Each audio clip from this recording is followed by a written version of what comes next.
क्षमा करने के लिए अवचेतन मन का प्रयोग कैसे करें। जीवन किसी के साथ भेदभाव नहीं करता। ईश्वर जीवन है और ये है जीवन सिद्धांत इस पल भी आपके भीतर प्रवाहित हो रहा है। आप इन शब्दों को पढ़ रहे हैं और इन पर विचार कर रहे हैं। ईश्वर आपके द्वारा सद्भाव, शांति, सुंदरता, खुशी और प्रचुरता में व्यक्त होना पसंद करता है। इसे ईश्वर की इच्छा या जीवन की प्रवृत्ति कहा जा सकता है। अगर आप इस आंतरिक जीवन प्रवाह के खिलाफ अपने मस्तिष्क में अवरोध बना लेते हैं तो यह भावनात्मक बाधा आपके अवचेतन मन को बहुत दुविधा में डाल देगी और हर तरह की नकारात्मक स्थितियाँ उत्पन्न कर देगी। ईश्वर का दुनिया की दुखी और या अराजक परिस्थितियों से कोई लेना देना नहीं है। ये स्थितियाँ तो हमारी ही नकारात्मक और विध्वंसकारी सोच का नतीजा है।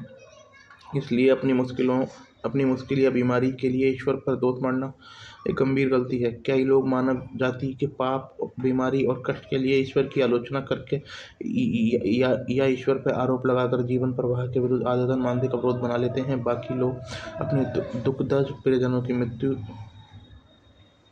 व्यक्तिगत दुखों और दुर्घटनाओं के लिए ईश्वर पर दोष मढ़ते हैं। वे ईश्वर पर गुस्सा होते हैं और उसे ही अपने दुख के लिए जिम्मेदार मानते हैं। जब तक लोग ईश्वर के बारे में इस तरह की नकारात्मक अवधारणा रखेंगे तब तक उनका अवचेतन मन इन नकारात्मक चीज़ों को साकार करता रहेगा। वे नहीं समझ पाते कि वह खुद को सजा दे रहे हैं। उन्हें सच देखना होगा, आत्मनिर्भर बनना होगा और किसी भी बाहरी शक्ति के प्रति निंदा, द्वेष, क्रोध को त्यागना होगा। आत्मनिर्भरता की बात है, वरना वे बेहद सेहतमंद, खुश या रचनात्मक गतिविधि में अग्रणी नहीं बन सकते। जब ये लोग अपने दिलो दिमाग में प्रेमपूर्ण ईश्वर की कल्पना करने लगते हैं, जब वे यकीन करने लगते हैं कि ईश्वर प्रेमपूर्ण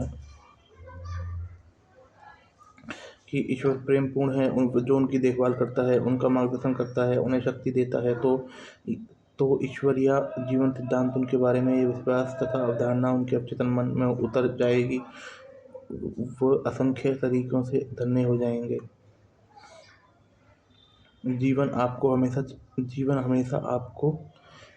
आपको हमेशा क्षमा करता है। जीवन सिद्धांत में क्षमा का असीमित खजाना है। जब आप अपनी उंगली काट लेते हैं तो यह आपको क्षमा कर देता है। आपके भीतर की अवचेतन बुद्धिमत्ता तत्काल आपकी मरम्मत के लिए सक्रिय हो जाती है।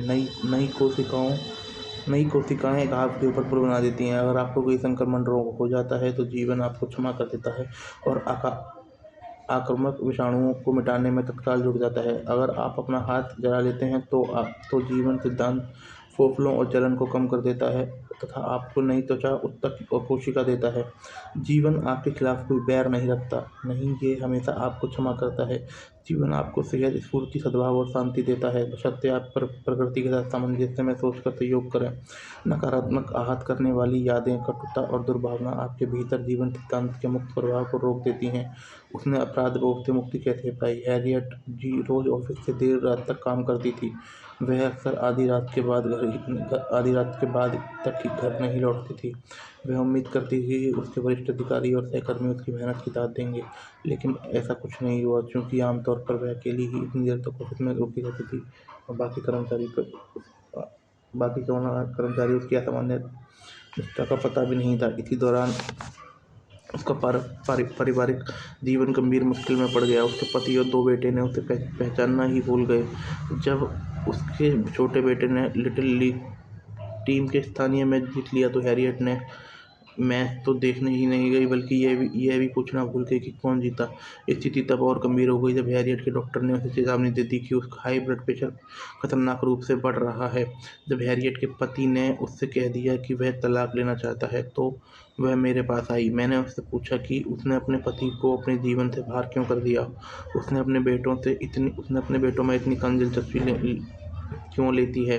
पहले तो उसने कहा कि नौकरी बनाए रखने के लिए इतनी कड़ी मेहनत करनी पड़ती है, लेकिन जब मैंने पूछा कि क्या उसके सहकर्मी भी उसके जितना ही काम देते हैं तो उसने माना कि उसकी कंपनी में बाकी लोग सामान्य अवधि में काम करते हैं और वे काम में उससे ज़्यादा माहिर भी नहीं थे। चूँकि मैंने पूछा वह इतनी मेहनत से काम क्यों कर रही थी, तुम्हारे मन में कोई चीज़ तुम्हें खाई जा रही है। मैंने उससे कहा, अगर ऐसा नहीं होता तो तुम इस राह में काम नहीं करती, तुम इस तरह काम नहीं करती। तुम खुद को किस चीज़ के लिए सज़ा दे रही हो? कुछ देर तक उसने इस सुझाव का प्रतिरोध किया। वह कहती रही कि उसकी काम की आदत सामान्य थी, बाकी लोग आलसी हैं। बहरहाल आखिरकार उसने स्वीकार किया कि उसके मन में गहरा अपराधबोध था। 15 साल पहले उसके पिता की मौत के बाद वह उनकी जायदाद की एग्जीक्यूटर थी। उसने जानबूझकर अपने छोटे भाई का बहुत सारा पैसा रोक लिया। तुमने ऐसा क्यों किया? मैंने पूछा। लालच के कारण। बिल्कुल नहीं, उसने जवाब दिया। मेरा भाई, देखिए, वह नशे की समस्या से बुरी तरह ग्रस्त था। मैं जानती थी कि अगर मैंने उसे पैसा दिया तो क्या होगा। मैंने उससे कहा कि मैं उसके लिए बचा कर रख लूँगी, उसे ठीक हो जाने पर दे दूँगी। हैरियट ने गहरी सांस ली। ऐसा कभी नहीं हो पाया। उसने खुद को मार डाला है। उसने ऐसा जानबूझकर नहीं किया था। लेकिन बात वही थी। तब वह सिर्फ 26 साल का था। मैं सोचती रहती हूँ, अगर मैंने वह पैसा उसे दे दिया होता तो क्या होता। शायद वह इससे किसी सुधार गृह में जाकर अपना इलाज करवा सकता और वह अब भी जिंदा हो सकता था। मेरी गलती से उसकी मौत हुई। मैंने उससे पूछा, अगर तुम्हें यह दोबारा करना पड़े तो तुम क्या करोगी? मैं नहीं जानती, उसने अपना सर हिलाते हुए कहा। लेकिन मैंने इतना ज़रूर जानती हूँ कि मैं अपने भाई की समस्या पर उसे डांटने फटकारने की बजाय उसे उसकी मदद करने की ज़्यादा कोशिश करूँगी। लेकिन साथ ही ये तुम महसूस करती हो कि तुमने उचित काम किया? मैंने पूछा, क्या तुमने महसूस किया कि तुमने सही काम कर रही थी? बिल्कुल, उसने मुझसे कहा। लेकिन अब मुझे यकीन हो गया कि मैं गलत थी। वह पैसा मेरा वो पैसा मेरा नहीं था। तो अब तुम वही काम नहीं करोगी? नहीं, मैं नहीं करूँगी, उसने जवाब दिया। उसका चेहरा सख्त हो गया। लेकिन उससे कोई फ़र्क नहीं पड़ता। मुझे उस काम के लिए अभी तक माफ़ नहीं किया जा सकता। मैंने अपने इकलौते भाई का पैसा चुराया और वह मर गया, और यही नहीं है कि ईश्वर मुझे सज़ा दे रहा है। मैं इसी के काबिल हूँ। मैंने उसे समझाया कि ईश्वर उसे सज़ा नहीं दे रहा, वह खुद को सज़ा दे रही है। अगर आप जीवन के नियमों का दुरुपयोग करते हैं तो आपको उसी के अनुसार कष्ट उठाना पड़ेगा। अगर आप बिजली के खुले तार पर हाथ रखेंगे तो आपको झटका लगेगा। प्रकृति की शक्तियाँ बुरी नहीं हैं, यह तो आपके प्रयोग से तय है कि उनका प्रभाव अच्छा पड़ता है या बुरा। बिजली बुरी नहीं है, यह तो इस बात पर निर्भर करती है कि आप इसका इस्तेमाल अपने घरों को रोशन करने के लिए करते हैं या किसी प्राणघातक झटका देने के लिए। इकलौता पाप नियम का ज्ञान है और इकलौती सजा इस नियम के दुरुपयोग की स्वतः प्रतिक्रिया। अगर आप रसायन शास्त्र के सिद्धांत का दुरुपयोग करेंगे तो आप अपना घर में विस्फोट करके उसे तबाह कर सकते हैं। अगर अपना हाथ किसी पटिए पर मारें तो हाथ से खून निकल सकता है। गलती पटिए की नहीं, गलती आपकी है। तो आपने इसका दुरुपयोग किया। अंत में मैंने हैरियट को एहसास दिला दिया कि ईश्वर किसी को सजा नहीं देता। उसका उसका सारा कष्ट उसके नकारात्मक और विध्वंसकारी सोच पर अवचेतन मन की प्रतिक्रिया के कारण है। उसे क्षमा की जरूरत थी, लेकिन क्षमा का सच्चा अर्थ खुद को क्षमा करना है। क्षमा अपने विचारों को सामंजस्य के दैवीय नियम के तारतम्य में लाना। आत्मनिंदा को नरक, बंधन और सीमा नरक कहा जाता है। क्षमा को स्वर्ग कहा जाता है। अपराध बोझ और आत्मनिंदा का बोझ उसके दिमाग से उतर गया। अब वह पूरी तरह ठीक हो गई। अगली बार जब उसने जांच कराई तो उसका ब्लड प्रेशर सामान्य निकला। स्पष्टीकरण ही इलाज है। एक हत्यारे ने खुद को माफ करना सीखा। ऑर्थर ओ ने कई साल पहले यूरोप में एक आदमी की हत्या कर दी थी। जब वह मेरे पास आया तो वह बहुत मानसिक कष्ट और यातना से गुजर रहा था। उसे यकीन था कि ईश्वर उसे भयंकर काम की सजा देगा। मैंने उससे पूछा कि क्या हुआ था। उसने बताया कि जिस आदमी की उसने हत्या की थी उसका उसकी पत्नी के साथ प्रेम संबंध चल रहा था। एक दिन जब वह शिकार से लौटा तो उसने उन दोनों को अप्रत्यक्ष रूप से रंगे हाथे पकड़ लिया। क्रोध और उन्माद में उसने उस आदमी को गोली मार दी। कानून ने उसके इस काम की बहुत सख्ती से नहीं देखा और उसे कुछ महीने की ही सजा मिली। जेल से छूटने पर आर्थर ने पत्नी को तलाक दे दिया, अमेरिका में बस गया। कुछ साल बाद वह एक अमेरिकी महिला से मिला और उससे शादी कर ली। अब उसके 3 प्यारे बच्चे हैं। उसकी सफल करियर बना लिया, यहाँ तक कि कई लोगों की मदद करने की स्थिति में है। उसके सहयोगी उसे पसंद करते हैं और उसका सम्मान करते हैं। बहरहाल इनसे किसी भी चीज़ से उसे शांति नहीं मिल रही है। अब भी वह अपने उस काम के लिए खुद को दोष देता है। और तरह की कहानी सुनने के बाद मैंने उसे समझाया कि वैज्ञानिकों के अनुसार हमारे शरीर की सारी कोशिकाएं हर 11 महीने बाद बदल जाती हैं। इसलिए शारीरिक और मानसिक मनोवैज्ञानिक रूप से अब वह व्यक्ति नहीं है जिसने हत्या की थी। उसे तो बदले हुए कई साल हो चुके हैं। यही नहीं, उसने खुद को मानसिक और आध्यात्मिक रूप से भी बदल लिया था। अब वह मानवता के प्रति प्रेम और सद्भाव से भरा था। जिस व्यक्ति ने बरसों पहले वह अपराध किया था, वह तो मानसिक और आध्यात्मिक रूप से कभी का मर चुका है। खुद को क्षमा नहीं करके आर्थर एक निरपराध व्यक्ति को सजा दे रहा है। इस स्पष्टीकरण पर उसका गहरा प्रभाव पड़ा। उसे ऐसा लगा कि जैसे उसके दिमाग से बहुत भारी बोझ हट गया हो। उसे एक पवित्र ग्रंथ की इस सच्चाई की आंतरिक महत्व को पहली बार एहसास हुआ। अब आओ हम तर्क करते हैं, ईश्वर ने कहा। हालांकि तुम्हारे पाप खून से रंगे होंगे, लेकिन वे बर्फ जैसे सफ़ेद हो जाएंगे। हालांकि वे खून की तरह लाल होंगे, लेकिन वे ऊन जैसे बन जाएंगे। आलोचना आपकी सहमति के बिना आपको पुट नहीं पहुंचा सकती। रोमोना नाम की एक स्कूल टीचर मेरे भाषण के बाद मेरे पास आई। उसने बताया कि हाल ही में उसे एक भाषण देना पड़ा। भाषण के बाद उसकी साथी स्कूल टीचर ने उसकी उसकी साथी इस साथी एक स्कूल टीचर ने उसे आलोचना भरी चिट्ठी भेजी। उसमें लिखा था कि रोमोना बहुत जल्दबाजी में बोली थी, कुछ शब्द खा गई थी और उसकी आवाज़ सुनाई नहीं दे रही थी। उसका वाक्य गठन बहुत कमज़ोर था तथा उसकी बात का सार गर्भित नहीं थी। इससे रोमोना आहत और नाराज़ हो गई। वह अपनी आलोचना से द्वेष करने लगी और स्कूल में उससे दूर दूर रहने लगी। जब मैंने रोमोना से सवाल किया तो उसने अनंत स्वीकार किया कि आलोचना दरअसल सही थी। वह व्यस्त श्रोता के सामने बोलने का कोई अनुभव नहीं था। वह भाषण देने से पहले तो घबरा रही थी और बाद में वह खुश थी। उसने कि यह काम कर दिखाया। यही कारण था कि वह अपनी साथी टीचर की आलोचना से इतनी आहत हुई। यह तो ऐसा था जैसे किसी नन्हे बच्चे को इस बात पर डांटा जा रहा हो कि तुमने ज़्यादा तेज़ नहीं दौड़ा, जबकि उसके लिए चलना ही अद्भुत काम है। हमारी बातचीत के बाद रोमोना ने पाया कि उसकी पहली प्रतिक्रिया बचकानी थी। वह सहमत हुई कि आलोचना भरी चिट्ठियाँ सचमुच वरदान थी। वह और उसने इन सुधारों की सचमुच ज़रूरत थी। उसने भाषण कला को निखारने के लिए मेरे पास के कॉलेज के पब्लिक स्पीकिंग कोर्स का फैसला किया। इस बीच उसने एक चिट्ठी लिखने वाली टीचर को उसकी दिलचस्पी और जानकारी के लिए धन्यवाद दिया। करुण कैसे बने? क्या होता अगर रोमोना को मेरी चिट्ठी पूरी तरह गलत होती?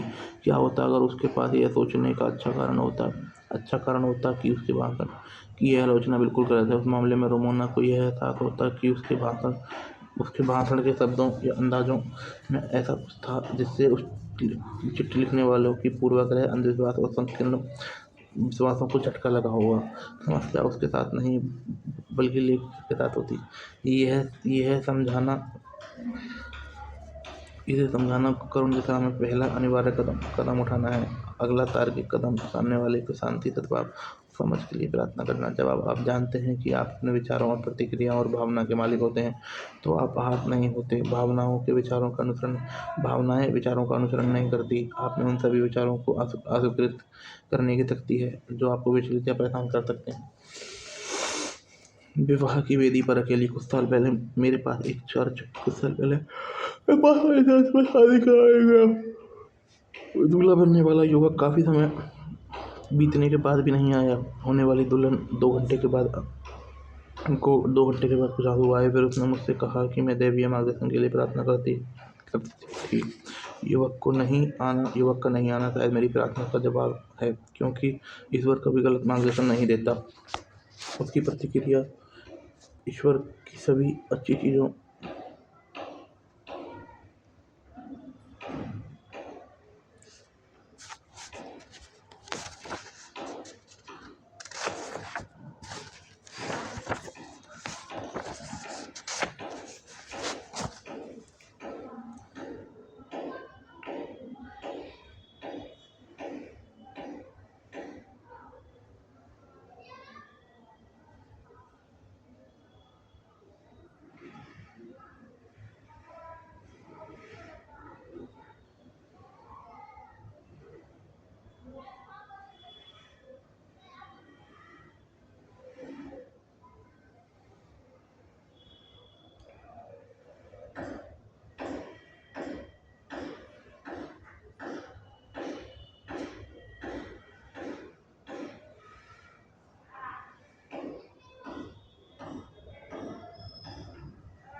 दूल्हा बनने वाला युवक काफ़ी समय बीतने के बाद भी नहीं आया। होने वाली दुल्हन ने 2 घंटे तक कुछ आंसू बहाए और उसने मुझसे कहा कि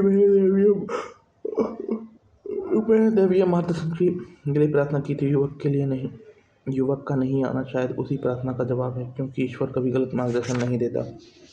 आपकी प्रतिक्रिया ईश्वर और उन सभी अच्छी चीज़ों ने आपको अपनी आस्था दोबारा व्यक्त करना है। आपकी प्रतिक्रिया ईश्वर और उन सभी अच्छी चीज़ों में अपनी आस्था को दोबारा व्यक्त करना है। आपके दिल में कटुता नहीं थी, उसके दिल में कटुता नहीं थी। जैसा कि उसने कहा कि हालांकि मैं ये विवाह के लिए बेताब थी, लेकिन मुझे लगता है कि यह विवाह सही कर्म नहीं होता। तो उसके नेगेटिव विचार है, क्योंकि मेरी प्रार्थना सही कर्म के लिए थी, सिर्फ मेरे लिए नहीं बल्कि हम दोनों के लिए। वह युक्ति एक ऐसे अनुभव से आसानी से बाहर निकल गई जिस पर कोई और व्यक्ति भावनात्मक रूप से हंगामा मचा देता। अपनी अवचेतन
अपने अवचेतन की गहराइयों में मौजूद सीमित बुद्धिमत्ता के अनुकूल बनें।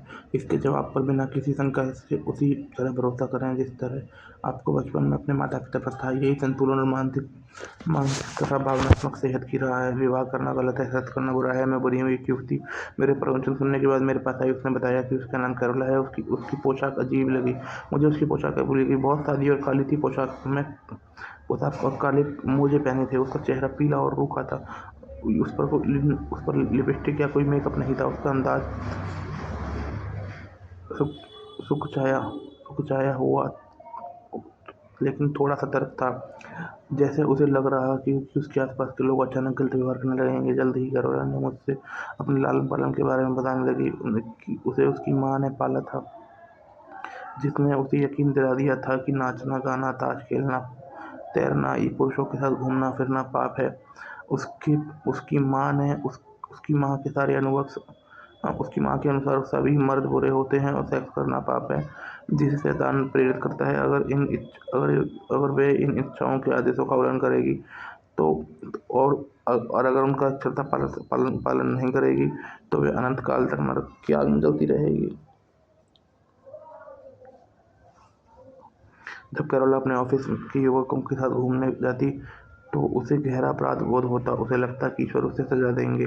उसे एक युवक थोड़ा सा पसंद था, जिसने उसके सामने विवाह का प्रस्ताव रखा, लेकिन उसने उसे ठुकरा दिया। जैसा उसने मुझसे कहा कि विवाह करना गलत है, सेक्स करना बुरा है और मैं बुरी हूँ। यह वह नहीं उसकी माँ की कंडीशनिंग बोल रही थी। जाहिर है इस युवती को अपराध बोध हुआ। उसे कैसे नहीं होता। उसके लिए उसकी माँ के विश्वास के साथ जीना असंभव था। इस विचारों से बचना असंभव था कि उन विश्वासों में कुछ गड़बड़ है। जो जीवन के सिद्धांत हम सभी में प्रभावित होता है। वह अपनी पहचान और अभिव्यक्ति के लिए जूझ रही थी। मैंने कैरोला को सुझाव दिया, वह खुद को क्षमा करना सीखे। क्षमा करने का मतलब किसी चीज़ के लिए कुछ छोड़ना है। जीवन की सच्चाइयों और अपने नए आकलन के पाने के लिए उसे सारे झूठे विश्वास छोड़ने होंगे। 2.5 महीने तक कैरोला मेरे पास सप्ताह में एक बार आती रही। मैंने उसे चेतन और अचेतन मन की कार्यविधि के बारे में वह सब सिखाया जो मैंने इस पुस्तक में बताया है। वह जब धीरे धीरे यह समझ गई कि अज्ञानी अंधविश्वास की कट्टर और कुंठित माँ ने उसे गलत विचार दिए हैं और सम्मोहित किया है, कंडीशनिंग किया है, तो वह अद्भुत जीवन जीने लगी। मेरे सुझाव पर कैरोला अधिक आकर्षक कपड़े पहनने लगी। उसने हुलिये के आमूल-चूल परिवर्तन करने के लिए फैशनेबल स्टोर में कॉस्मेटिक सेक्शन में गई। उसने नाचना और कार चलाना सीखा। उसने तैरना, ताश खेलना, युवकों से बातचीत करना और वह अपने परिवार से पूरी तरह अलग हुई और जीवन को प्रेम तथा महत्व देने लगी। अपनी आंतरिक प्रकृति को जानने के बाद कैरोला आदर्श जीवन साथी के लिए प्रार्थना करने लगी। यदि यह दावा करने लगी कि असीमित बुद्धिमत्ता उसकी ओर ऐसे व्यक्ति को आकर्षित करेगी जो पूरी तरह उसके साथ सामंजस्य में होगा। एक शाम जब वह मेरे ऑफिस से निकल रही थी तो एक व्यक्ति मुझसे मिलने का इंतजार कर रहा था। मैंने उन दोनों का परिचय कराया। 6 महीने बाद उन दोनों ने शादी कर ली। अब भी वह शादीशुदा है और वह एक दूसरे के साथ बहुत खुश है। क्षमा उपचार के लिए आवश्यक है। अगर तुम्हारे मन में किसी के लिए के खिलाफ कुछ है तो तुम खड़े होकर प्रार्थना करो और क्षमा करो। दूसरों को क्षमा करना मानसिक शांति और अच्छी सेहत के लिए अनिवार्य है। अगर आप अच्छी सेहत और खुशी चाहते हैं तो आपको हर उस व्यक्ति को क्षमा करना चाहिए जिसने आपको चोट पहुंचाई है। उसने अपने विचारों को दैवीय नियम और व्यवस्था के सामंजस्य में लाकर खुद को क्षमा करें। आप खुद को तब तक पूरी तरह क्षमा नहीं कर सकते जब तक आप दूसरों को क्षमा नहीं कर सकते। दूसरों को क्षमा नहीं करना सिर्फ आध्यात्मिक और अहंकार या ज्ञान है। आज मनोदैहिक चिकित्सा इस बात पर लगातार जोर दिया जा रहा है मनोदैहिक चिकित्सा में इस बात पर लगातार जोर दिया जा रहा है कि द्वेष, दूसरों की आलोचना, पश्चाताप और शत्रुता कई रोगों का कारण है। इसमें आर्थराइटिस से लेकर हृदय रोग तक शामिल है। इन नकारात्मक भावनाओं से उत्पन्न तनाव सीधे शरीर के प्रतिरोधक तंत्र को प्रभावित करता है, जिससे आप संक्रमण और रोग के शिकार हो जाते हैं।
तनाव संबंधी विकारों के विशेषज्ञ बताते हैं कि दुर्व्यवहार की शिकार, धोखा खा चुके या आहत हो चुके लोग अक्सर प्रतिक्रिया करके द्वेष और नफरत पाल लेते हैं। यह प्रतिक्रिया उनके अवचेतन मन में गहरा भाव उत्पन्न कर देती है, जो लगातार टीस मारता रहता है। सिर्फ एक ही इलाज है, उसके अपनी चोट को काट कर हटाना होगा, और एकमात्र अचूक तरीका है क्षमा। क्षमा सक्रिय प्रेम है। क्षमा की कला में अनिवार्य तक क्षमा करने की इच्छा होना। अगर आप सच्चे दिल से किसी को क्षमा करने की इच्छा करते हैं तो आपको अपनी बाधा पार कर ली है। जाहिर है, आप जानते हैं कि किसी को क्षमा करने का यह मतलब नहीं कि आप उसे पसंद करते हैं या उसके साथ संबंध चाहते हैं। आप किसी को पसंद करने के लिए बाध्य नहीं है। यह तो ऐसा होगा कि सरकार सद्भाव व प्रेम, शांति और सहिष्णुता के बारे में कानून बनाने की कोशिश करे। आप किसी व्यक्ति को सिर्फ इसलिए पसंद नहीं कर सकते क्योंकि आपको ऐसा करने का आदेश देता है, कोई आपको ऐसा करने का आदेश देता है। बहरहाल ये काफ़ी महत्वपूर्ण है। हम लोगों को पसंद किए बिना उनसे प्रेम कर सकते हैं। धार्मिक ग्रंथ हमें कहते हैं एक दूसरे से प्रेम करो। पहली नज़र में अब असंभव लग सकता है, लेकिन ये काम कोई भी कर सकता है, बशर्ते इसे सचमुच करना चाहे। प्रेम का मतलब यह है कि आप अपने सामने वाले के लिए सेहत, खुशी, शांति, सुख और जीवन की सभी नियमताओं की कामना करें। सिर्फ यही एक शर्त है, और सिर्फ एक ही शर्त है, वह है ईमानदारी। आप क्षमा करते समय दरअसल उदार नहीं बल्कि स्वार्थी होते हैं, क्योंकि आप दूसरों के लिए जो कामना करते हैं वास्तव में वो आप अपने लिए महसूस कर रहे हैं। इस कारण यह है कि आप ही इसे सोचते हैं और महसूस करते हैं। जैसा आप सोचते हैं महसूस करते हैं वैसा आप बन जाते हैं। क्या इससे सरल कोई चीज़ हो सकती है?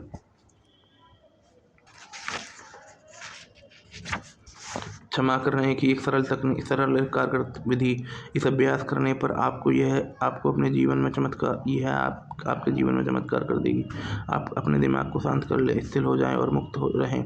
ईश्वर के बारे में आप अपने प्रति उसके प्रेम के बारे में सोचें, फिर सकारात्मक घोषणा करें। मैं पूरी तरह क्षमा करता हूँ। मैं उस मानसिक आध्यात्मिक रूप से मुक्त करता हूँ। मैं उसे मुद्दे से संबंधित हर चीज़ के लिए बुरी तरह क्षमा करता हूँ।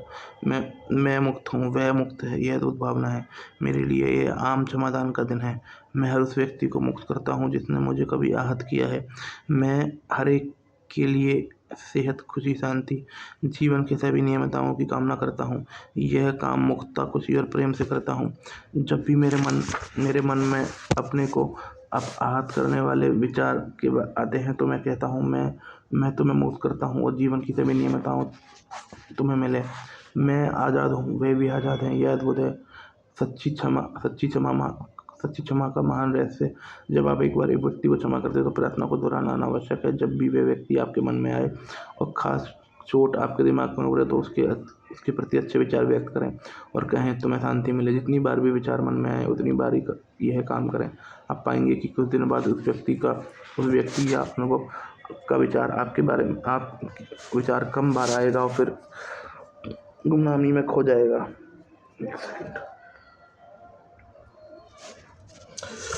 क्षमा का एसिड टेस्ट।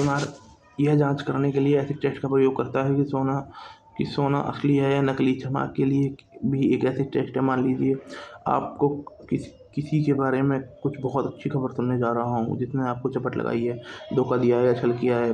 अगर आप उस व्यक्ति के बारे में अच्छी खबर सुनकर उड़ जाते हैं तो यह जानने की नफरत की जड़ें अभी भी आपके अवचेतन मन में है और आपको नुकसान पहुंचा रही हैं। मान ले पिछले साल आपका बहुत दुख देने वाला दांत निकलवाया गया है।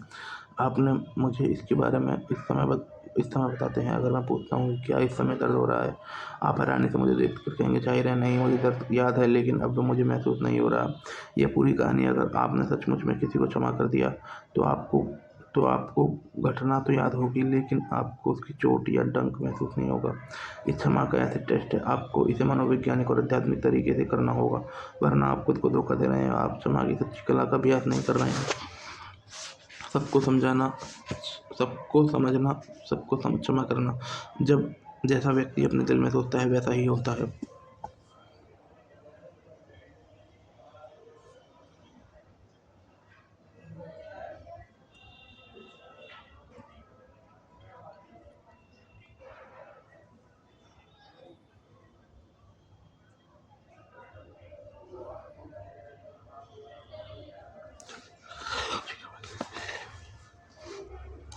जब आप अपने मस्तिष्क के रचनात्मक नियम को समझ लेते हैं तो आप दूसरे लोगों और परिस्थिति को दोष देना बंद कर देते हैं कि वे आपके जीवन को बनाया बिगाड़ रही हैं। आपको एहसास हो जाता है कि आपकी खुद के विचार और भावनाएं ही आपकी किस्मत बनाते हैं। इससे भी बढ़कर आप जान जाते हैं कि बाहरी चीज़ें कारण नहीं है, वे आपके जीवन तथा अनुभव के कारण या निर्माता नहीं है।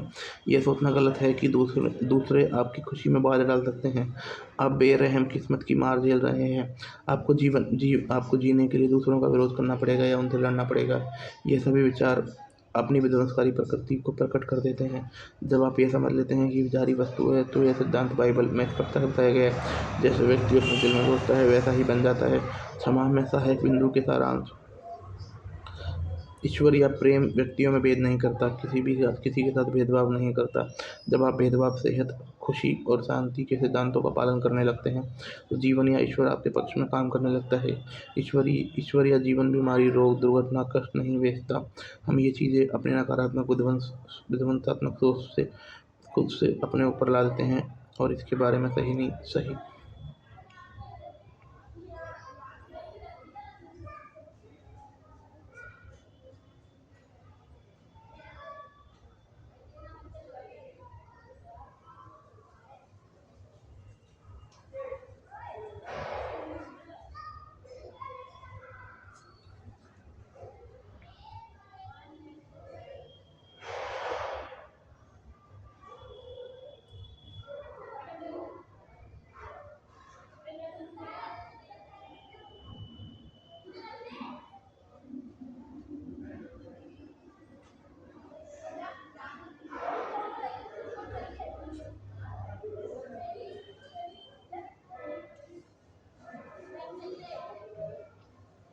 इस बारे में यही नियम काम करता है कि जो बोओगे वही काटोगे। ईश्वर के बारे में आपकी यह धारणा है आपके जीवन की सबसे महत्वपूर्ण चीज़ है। अगर आप सचमुच में प्रेमपूर्ण ईश्वर में विश्वास करते हैं, तो आपको आपसे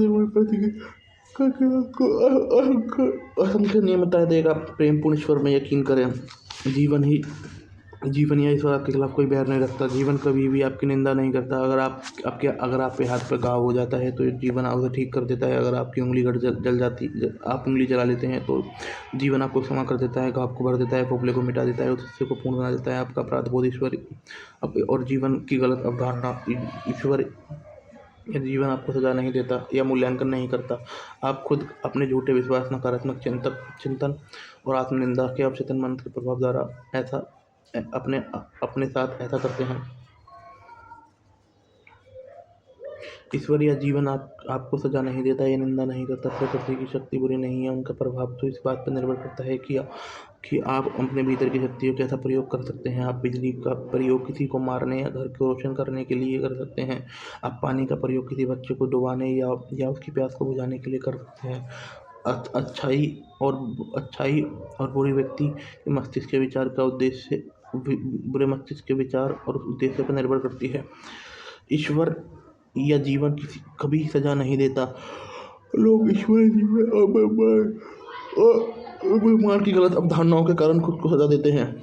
उनके विचार रचनात्मक होते हैं, इसलिए वे अपने दुख की रचना खुद कर लेते हैं। अगर कोई आपकी आलोचना करे और आपके भीतर की कमियां हों, आपके भीतर वो तो खुश होकर उसे धन्यवाद दें, उसकी टिप्पणी की प्रशंसा करें। इससे आपको उस खास दोष को सुधारने का अवसर मिलता है। आप आलोचना से आहत नहीं होते, क्योंकि आप जानते हैं कि आप अपने विचारों, प्रतिक्रियाओं और भावनाओं के स्वामी हैं। इससे आपके सामने वाले के लिए प्रार्थना करें, उसे दुआएं देने का अवसर मिलता है, जिसके बारे में आप स्वयं दुआ देते हैं। जब आप मार्गदर्शन और सही कर्म के लिए प्रार्थना करें, तो जो जवाब मिले उसे मान ले। एहसास है कि यह अच्छा है। एहसास करें कि यह अच्छा है, बहुत अच्छा है। फिर आत्मकरुणा, आलोचना और नफरत का कोई कारण नहीं है। कोई भी चीज़ अच्छी या बुरी नहीं है। इंसान की सोच उसे अच्छा बना देती है। भोजन, सेक्स, दौलत, ये सच्ची अभिव्यक्ति की इच्छा है।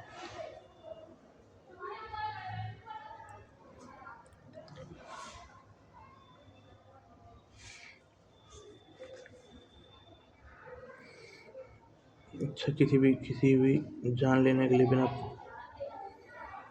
इच्छाओं, हसरतों का प्रयोग कैसे करते हैं। आपकी भोजन की इच्छा किसी की जान लिए बिना भी पूरी हो सकती है। द्वेष, नफरत, दुर्भावना, शत्रुता कोई रोग का कारण नहीं है। प्रेम, जीवन, खुशी और सद्भावना सबके प्रति उड़ेल कर अपने को आहत करने वाले तथा खुद को क्षमा करें। ऐसा तब तक करते रहें जब तक कि आप उनसे अपने